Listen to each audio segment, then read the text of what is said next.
Generative AI is definitely lowering the bar, lowering the skill set that you need to be bad. You can already today go out on the dark web and buy username, passwords, buy attacks, buy ransomware scripts. And if you want to be a bad actor in cybersecurity, these tools can be used to get you into that industry and learn.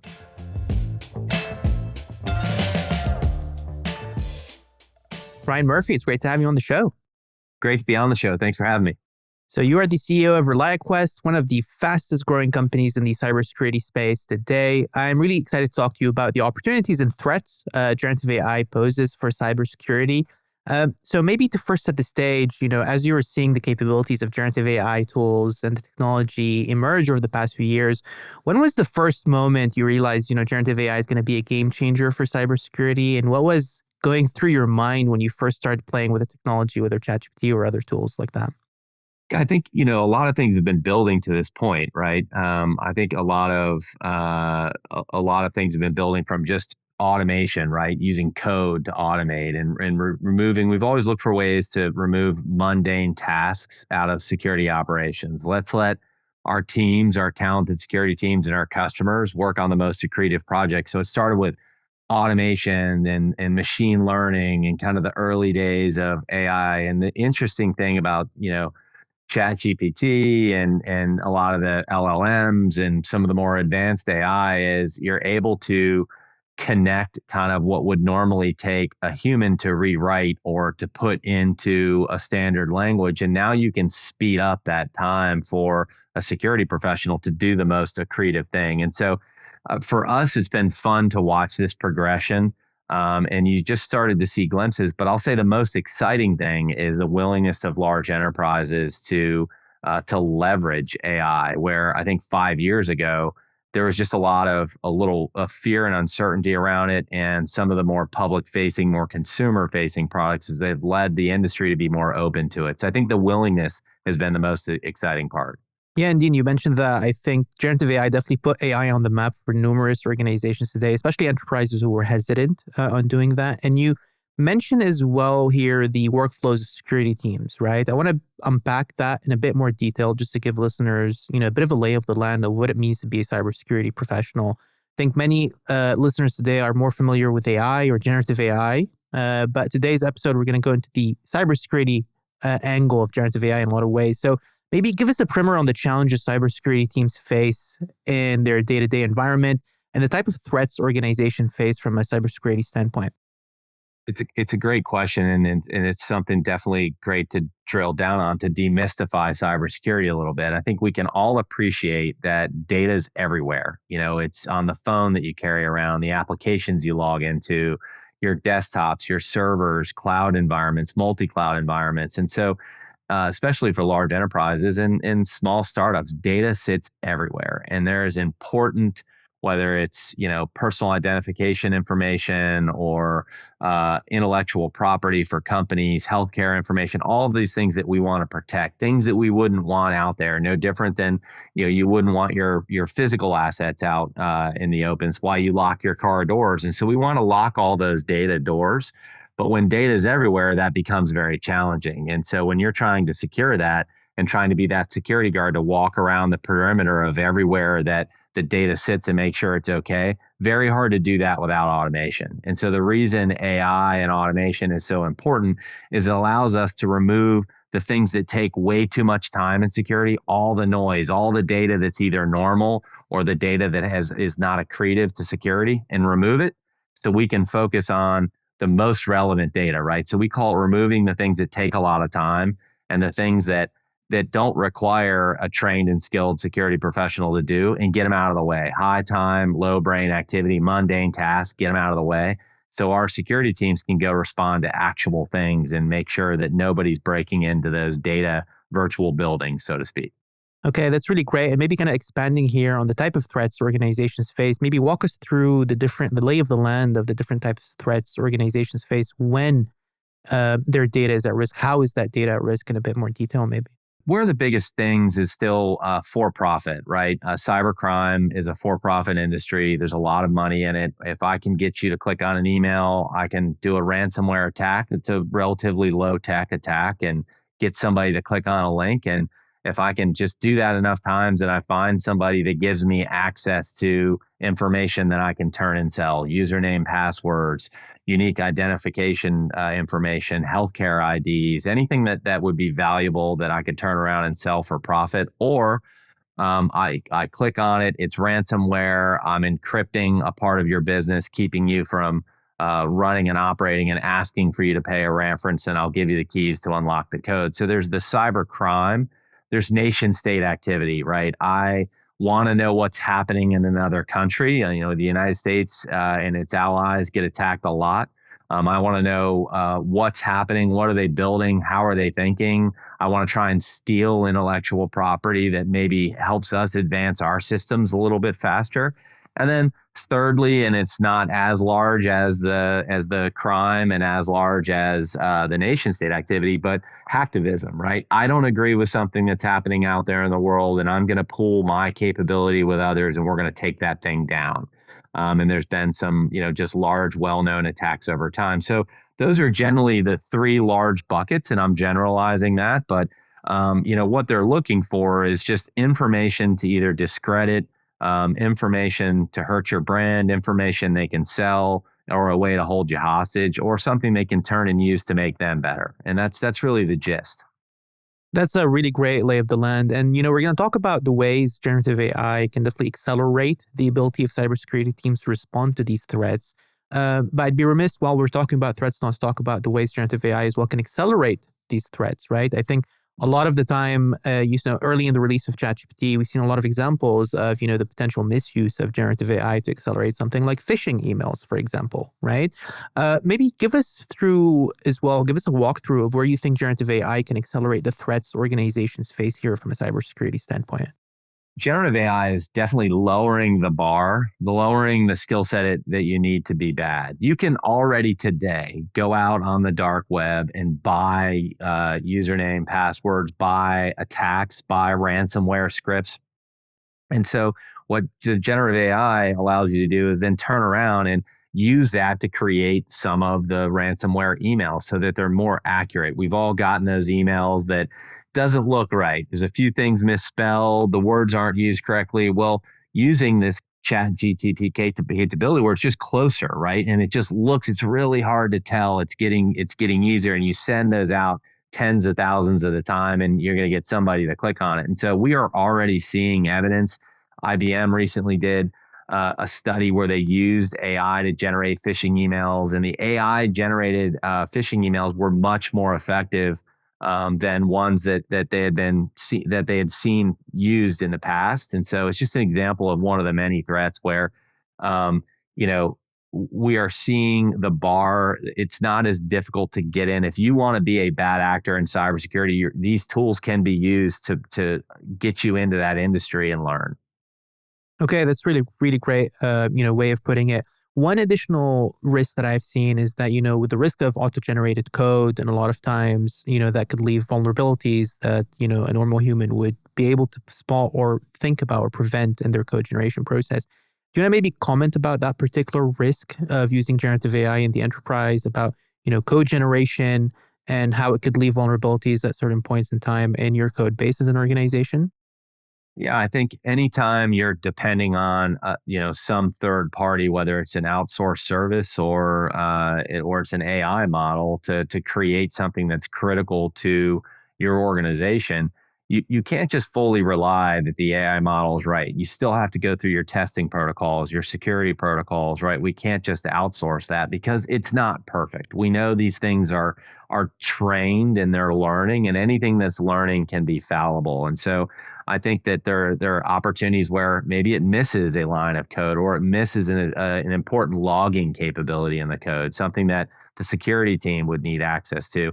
All of the things that we want to make sure are embedded by our human dev teams, we want to test to make sure that it's being done in our AI models. And I think it's just about using the same protocols and not having blind faith that this just magic wand is going to create all of the code that I need. I think it's going to help you. It's going to help you go faster, but you're going to need to test and validate. Yeah, I couldn't agree more. We're talking about the threats here. I think it's important to switch gears, and this segues really well to discuss the generative AI opportunity in cybersecurity. In many ways, cybersecurity teams must fight fire with fire here to defend against these generative AI powered threats.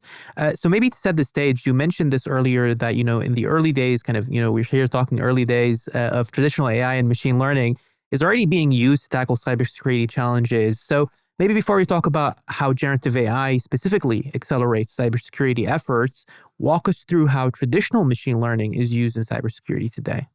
Yeah, I mean, traditional machine learning has been used for years. I mean, it's basically statistical analysis. It tries to make predictions based on data attributes or trends, right? So I'm seeing a trend, go look here, or this trend is more like a trend that I've already identified as something I don't need to look, right? And so these traditional ML models, they've been around for some time in cybersecurity to detect threats and or anomalous behavior, right? And that's really using that type of ability has been something we've been working with for a long time.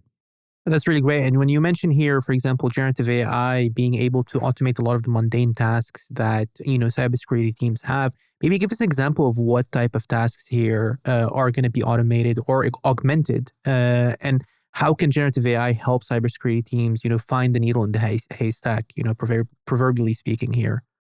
A good example is earlier this year, we launched our phishing analyzer tool. And what it does is it analyzes the text and email. You've probably gotten training before when you get an email that you think is phishing, forward it to phishing at whatever you need to forward it to. And somebody in security is going to look at that. Well, that takes a ton of time. And it's not very interesting work for someone in security just to be checking an email box. So we can use these models, and our phishing analyzer essentially just analyzes the text of the email to determine is it a phishing attempt, is it not a phishing attempt. We can auto isolate. There's so many things that we can do based on the behaviors that we've studied for the past decade, and that's why having data is so important in AI. Is having the data to train the behavior of the model, right? And so phishing analyzer is an example. Another example where we're using ML models is our customers get thousands of alerts per day from a security perspective. It gets really noisy. And so the challenge in security is figuring out what's noise and then what needs to be investigated further. Like what's noise, what can I ignore? And then where do I really need to focus my time because time is limited. And so as alerts fire, our ML model is able to compare that alert to past alerts to see if there's similar trends, to see if there's maybe something that we've learned that we know every time we don't need to worry about. Can we trace it back to the same issue? Is it a duplicate thing that's happened? So if you just weed out duplicates, weed out noise, that allows your security team to focus on things where there might be something, right? And so they can free up time and visibility for the things that really matter. And, you mentioned here the security team working, hand in hand in a lot of ways with these AI tools and generative AI tools in their daily workflows. And I think, we often talk about the difference between automation and augmentation when leveraging generative AI tooling at work. And I think cybersecurity teams are a great example of how generative AI can augment the current workflows of a particular team. Maybe how do you view the skills of cybersecurity teams evolving as generative AI tools become more and more embedded in their workflows? What do you think are the primary skills they need to learn? And where do you think, what needs to change in the skills makeup of a cybersecurity team to become effective in using AI?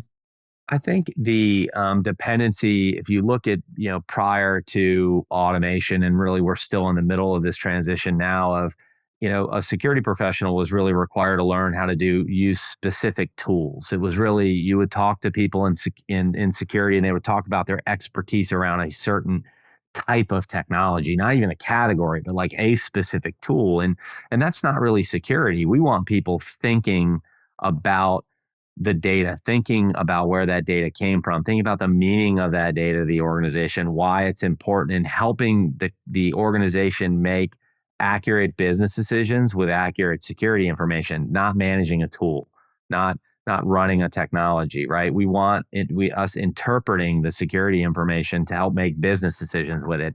And so I think what will happen is it will actually help evolve the careers of our cyber professionals faster. If you talk to most people in cybersecurity, They don't like the mundane tasks. They don't like managing the tool. They want to be doing the offensive stuff, hunting in people's environment, and they want to be advising the business. They want to be in front of their company's mergers and acquisitions team and helping to vet the company they're looking at acquiring based on their security protocols to see how hard it is or isn't going to be to roll them into daily operations. I mean, there's so much value in the data that a security team gets access to. They can really be better advisors to the business, and AI is going to make us require less of our time to be spent managing a tool and making sure it works. It's like having a sports car and it's just sitting on cinder blocks in your garage leaking oil. That's no fun. I'd rather be out driving the sports car. And so we want them to drive the car instead of constantly be working on it in the garage. And you mentioned here that transition of how AI will enable cybersecurity teams to go from defensive to offensive, right? Maybe as well walk us through what offensive looks like here. What does it mean for a cybersecurity team to become proactive about cybersecurity rather than react to threats? Well, proactive is, we see something come in, we see an alert fire that looks interesting. Well, man, it's really valuable to say, has this happened before? Is this happening in another environment? We bought a digital risk platform last year. So we have this amazing external view of what's happening out there and outside of our data, outside of our customers' data. Is something happening external that makes this more accretive? And so when we can kick off searches or a 0 day event happens or one of the large prolific attacks happen, when I can, and it usually would sometimes take security teams days or weeks to figure out if their systems are implicated by a patch or an upgrade or some type of exposure. Well, what we can do now with offensive and the right way to deploy it and how we think about it, we should know that in minutes. We should know that in 30, 40 minutes. And we can now advise our boards we're not at risk or, advise our customer base we're not at risk. And so, when you think about offensive security, it's looking for things before they become a problem, right? And looking for little hints of things, the footprints outside your window, knowing that someone's been trying to get in that window.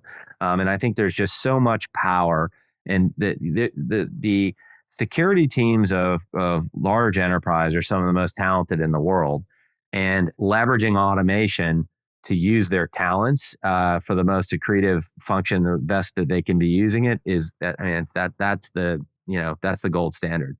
Yeah. And, we're talking about here how security teams can go from defensive to offensive. We're talking about the threats generative AI poses from a cybersecurity standpoint, but also the opportunities. And I think a lot of leaders today and a lot of boards understand that investing in cybersecurity is table stakes, right? They've seen the rising threats from generative AI. They've seen, they have more and more data, as you mentioned, that is potentially at risk. And I think many leaders today are starting to understand where to get started, right? So maybe what are key questions leaders should be asking themselves as they start building their generative AI strategy for security?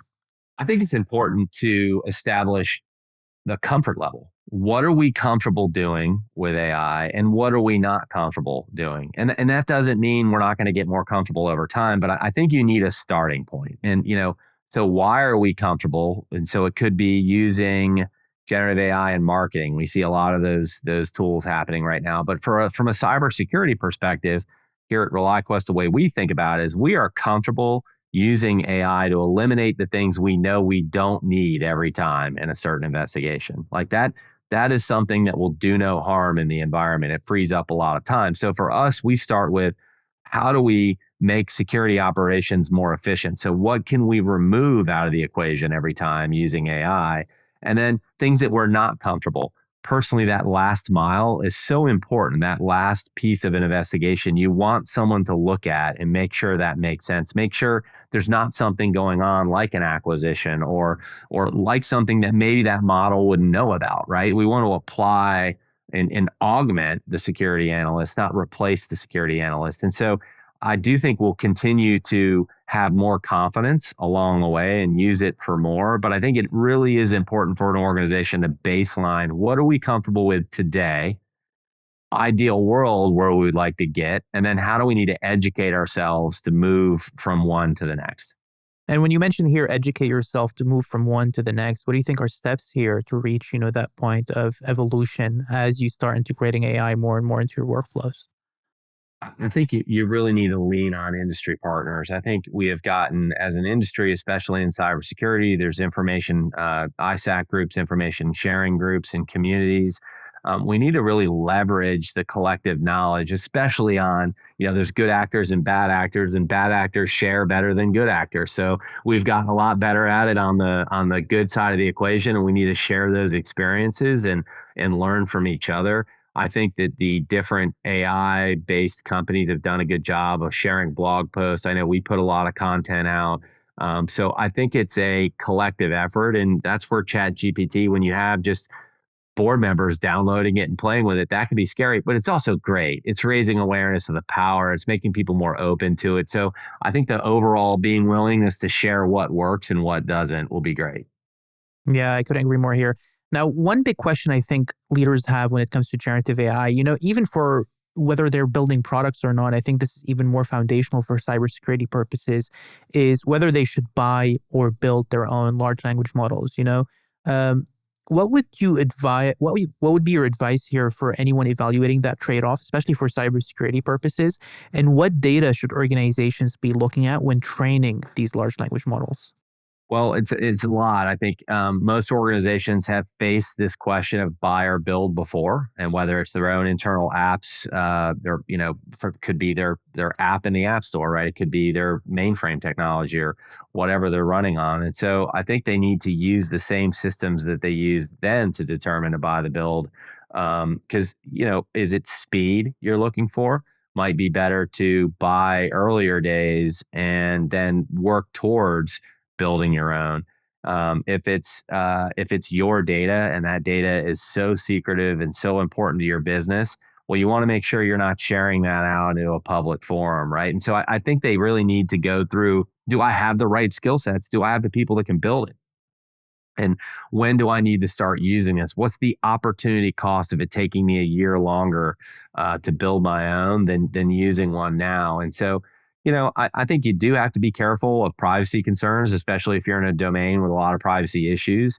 That being said, most enterprise LLMs are coming with capabilities of control for that now, but it's something important to consider. So no different than back when we were just starting to write code, in the mid 90s and putting out public facing websites and storefronts. It's the same decision making processes. Let's use our experience from those things to impact how fast we move on these things.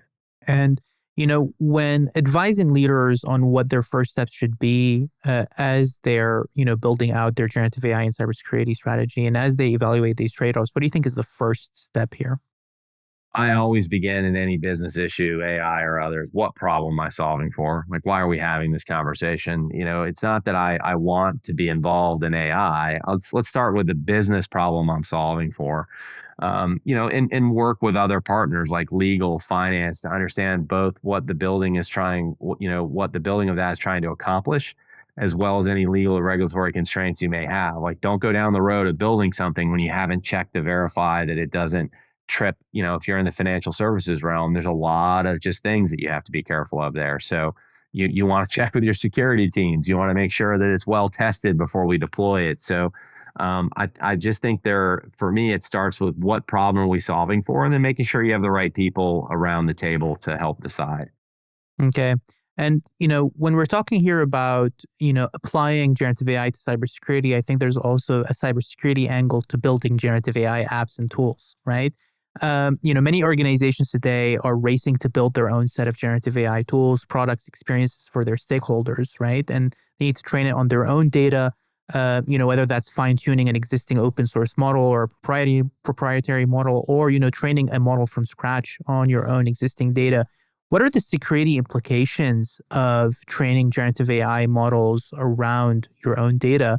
And what are the type of threats organizations face here when they deploy their own models into production? Things stuff like injections, attacking the training data. Walk us through here kind of this new family of threats organizations face as they build their own AI models. Well, security risk with AI and ML are not unlike other security risk. For example, the prompt injections, right? They happen because of a malicious insider. It's the same threat as anything else involving a malicious insider. It's just another application. And so you really have to look at the controls that you use to build other longstanding applications and processes in your organization. And don't assume because AI is new and exciting and interesting that it's all that different. If it can be used for good, it can be used for evil. So it's just another application. We need to treat it that way. And what are steps here that you kind of advise organizations that they need to do to secure their AI pipelines and secure their data pipelines to avoid, threats here? Well, third party risk is a big concern. Whose model are you using? What pipeline are you using? What are they doing to secure their application? A lot of these AI companies are high growth, fast, newly emergent technology companies. What have they been doing along the way to secure the information? So, first, we have to get comfortable with the people that we're dependent on. Second, we have to look at what data are we putting into it? Are we exposing ourselves by putting data that makes us more at risk into these models? So, how are we using it? What problem are we solving for? So, maybe restrict, maybe it is a marketing function that isn't going to get to the crown jewels of the data of the organization. And let's go slow, right? And slowly expand just like you would with other applications. It's the education of teams that just because the AI says it, the AI model says it, doesn't mean we should always do it. You've seen that in some of the law firms that have used it early on. Check the case law, check the outputs, right? So I think be professionally skeptical is what I like to tell everybody in all things digital and security. Be professionally skeptical of everything that you're looking at. You mentioned here is that, tr- check your partners, right? Like to work with your industry partners in AI, whether these, proprietary foundation models or these open source foundation models. Maybe how would you grade the current security levels of AI models today? Given the industry is moving very quickly, from a cybersecurity perspective, um, what's your view on the security of these models as they're being integrated in systems, workflows, and products?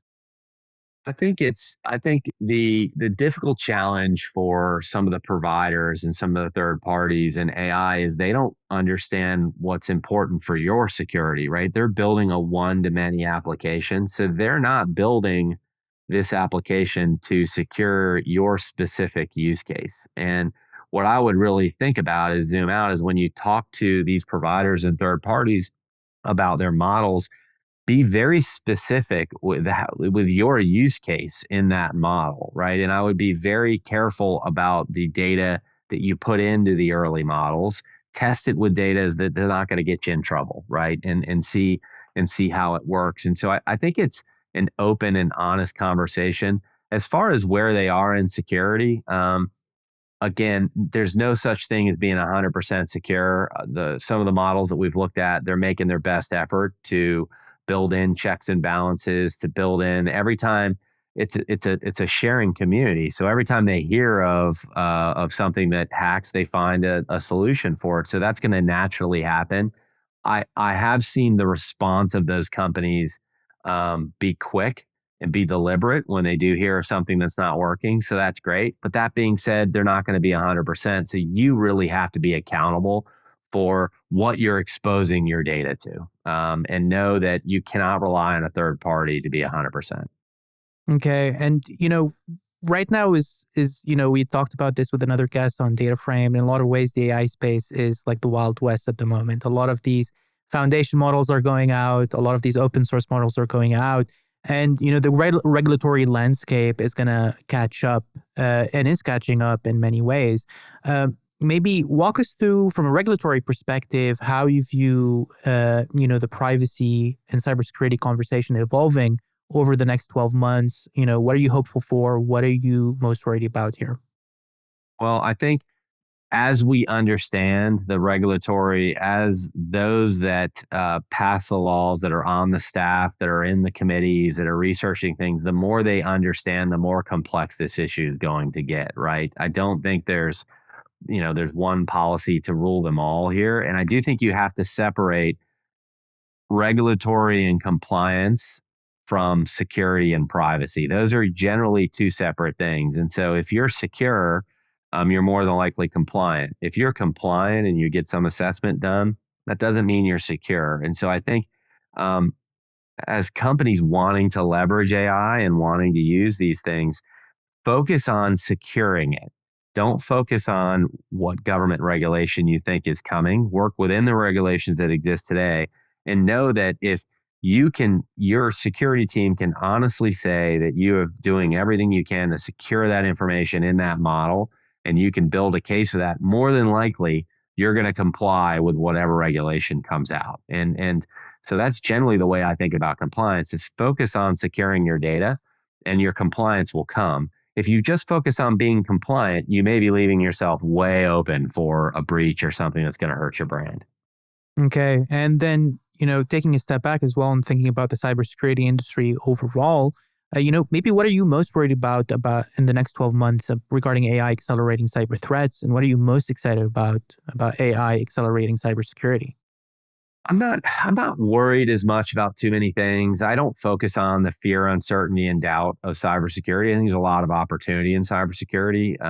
I think evil, bad actors using generative AI is no different than them using other tools for bad things. They've been doing it. There's always been this kind of cat and mouse game since the beginning of the digital world, right? And so it's why we exist in the first place, is to stand on that wall and help customers make security possible. I think it's never just one thing that someone does that can hurt you. It's always a combination of things, which is what we're good at. So I look at there's opportunity to leverage AI to make us more multiple as an industry, to help us see around corners, to help us aggregate data at a high speed and at levels that we weren't able to previously. That gives us a leg up. And I feel great about the capability. It's a useful tool to help make security possible. It helps us increase visibility, get access to data that in different data types and different table fields and different table and put like next to like so we can make accurate decisions with accurate security information. So I'm more bullish on it than I am fearful of it. But that's just that's me being an entrepreneur. It's just general personality. Yeah, no, we appreciate bullish takes here on the podcast. There's a lot of doom and gloom, Yeah. so it's always good to have a positive take. Now, Brian, as we close out our episode here, do you have any final call to action or closing notes to share with listeners before we wrap up today's episode? I point listeners to be curious, use this stuff. We publish a lot of great insights to how we're using these tools, as well as trends in the threat landscape in our blog, which if people want the fear, uncertainty, doubt, there's plenty of that there with all the bad stuff. And so you can go to ReliaQuest.com if you're interested in learning more. It's a great place to start. I think it's a fascinating opportunity. I think it's a job builder, a job creator, an opportunity creator. And I'm just excited to see what people do with it over time. Great. Thank you, Brian, for coming on DataFrame. Hey, really appreciate you having me. Thank you very much.